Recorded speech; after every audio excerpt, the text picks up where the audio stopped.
Hey guys, Kamina the Koach, coming at you again from my hotel room. It's all good though. So I have some new information I want to share with you today. And I'm not just going to share with you the information. I hope that after I share with you the information and give you these tips, that you're going to be able to better manage yourself in those really high intensity, high emotional moments. So today I'm speaking directly to people who have experienced emotional trauma, specifically those of you who have experienced being cheated on. So cheaters who try to stay with the people that they've cheated on often end up coining their spouse or their loved one crazy because they don't understand the intense emotions that their loved one will display after going through an infidelity. So this will apply to people who have experienced all kinds of trauma, and it's very interesting that we rarely talk about infidelity being a trauma, but it actually is. So trauma, we will define for this video and all my videos as is a state of overwhelm. So definitely finding out that your person has betrayed you in any kind of way is, for a lot of people, a state of overwhelm. So this is something definitely that I can speak to from personal experience. And then just anyways, I have a lot of built up trauma from the past anyways. So let's dive right in. So let's talk about the science first. And actually all of this is very scientific. And it makes me feel good to be able to give advice based off of science. So let me tell you why, ladies and gentlemen, you're not crazy when you have intense overreactions that are based off of trauma that you've been through.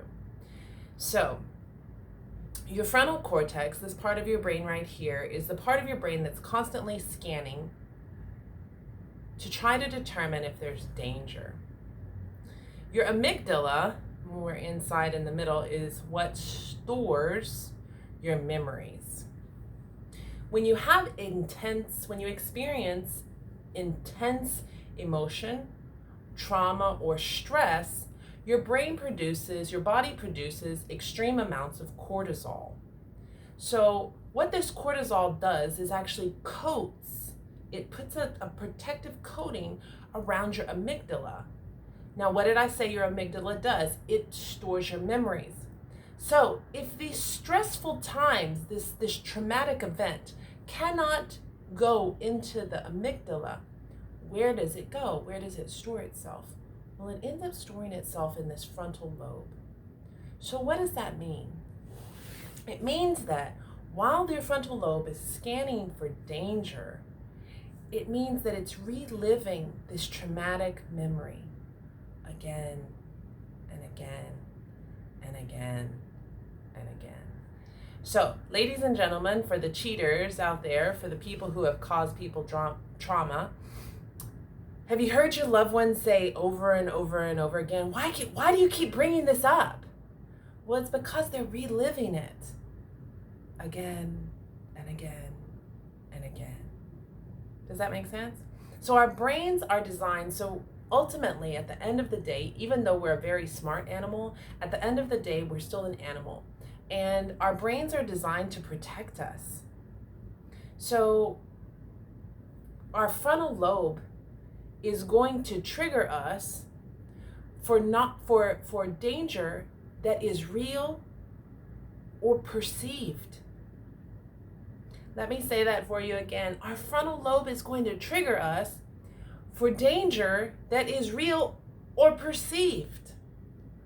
So is it possible that we can perceive danger and there's none? So if you go into your backyard and you see a snake, frontal lobe is like, oh, snake, woo! Right?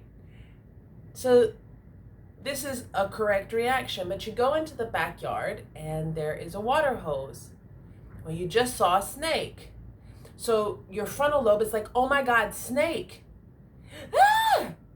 Same exact reaction. So you have the same reaction whether the danger is real or perceived. Does that make sense? So after a trauma, our frontal lobes are on high alert, constantly scanning, for danger. So when we have these traumatic memories that are stored in there, anything that triggers them is going to alert us to danger. So when we are alerted to danger, there are 3 reactions that all animals have to danger. Well, everybody knows fight or flight, and the other one is freeze. So myself personally, I know my longest relationship, something that he used to really get frustrated with me about was I was shut down. And when I would shut down, he would shut down, and it just escalates from there. So that freeze, it's like playing possum. Like, well, if I just am real still, then they won't know I'm here. So when this center, when your frontal lobe has detected danger, real or perceived, so you're either going to fight. Where have you been? Why aren't you home? Who's that calling your phone? You're either going to fight, you're going to flight, you're going to run. You know what? This isn't going to work. I just can't do this anymore. This is just not going to work. Or you're going to freeze. You just can't talk. You probably don't even have the words. By the way, when there are intense amounts of cortisol produced, it inhibits the part of your brain that allows you to have critical thinking. So when you are experiencing cortisol spikes, you may not even be able to formulate the words. So cheaters, when you ask your partners, what do you want from me? And they're they just really and truly may not be able to answer you. So now that I've been able to hopefully explain some of these reactions, and I hope that I've let some of you, ladies and gentlemen, understand or help you to understand that you're not crazy. This is a biological reaction. We're animals.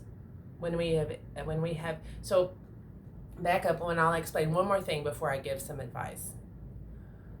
Why is it so traumatic when our person betrays us? So a lot of animals have protection mechanisms. I'm from Texas, and armadillos roll up into a little armored ball. I used to play with roly-poly bugs, pill bugs, when I was little too. They also will roll up into a ball.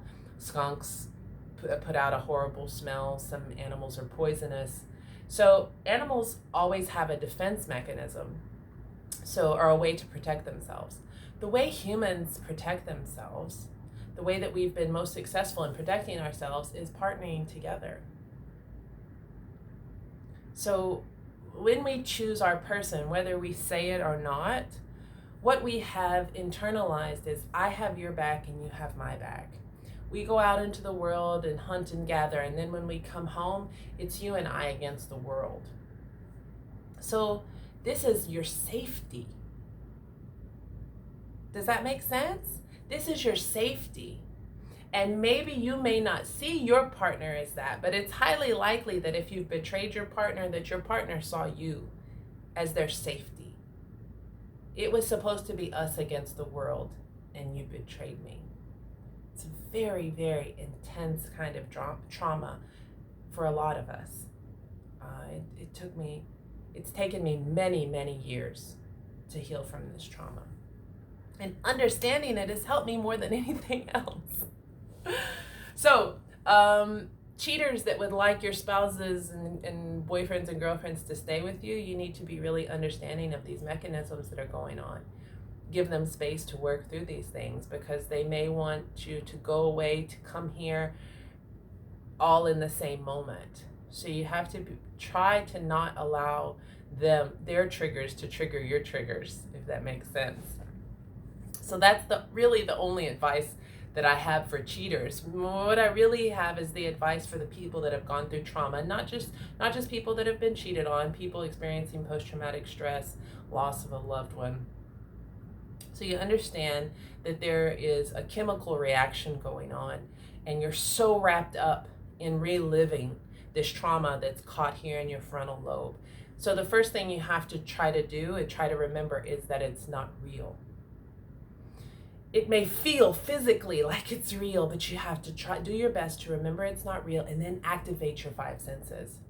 So activate your five senses in whatever way is best for you. Maybe keep some chocolate or butterscotch, whatever kind of yummy taste you like. Me personally, if I catch myself spinning, I'll touch myself. And on both sides, because then I'm activating both sides of my brain. Occasionally, if that's not enough, back and forth here on my forehead, because this also is activating both sides of my brain and bringing me back to the present. If you like things that smell good, light a candle, really relaxing music, or maybe heavy metal, trap music, whatever it is that's going to put you is that a word? Anything that will positively stimulate your auditory sensors. Taste, feel, sound, smell, activate your five senses. So that's number one. Number two is, even though you may not feel like it, you need to reach out to your tribe. So not to fix you, but just someone to love you, to tell you that you're okay, that you are enough, to let you vent, to let you cry, to let you laugh. So these are my two very important pieces of advice in this video. It's very condensed compared to the things that I've learned. I did about an hour and a half seminar to ascertain a lot of this information, but I know that in videos we want to try to keep it condensed.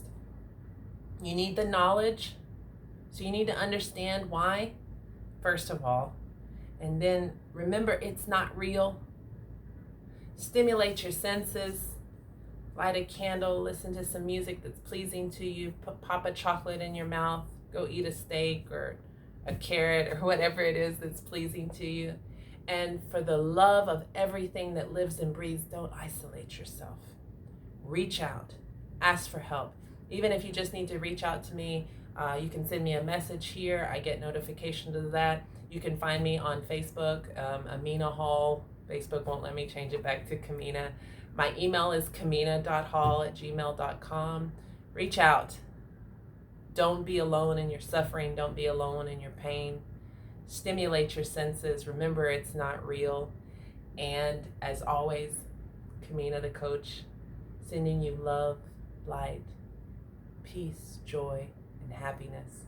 And until next time, folks, I will see you. Peace.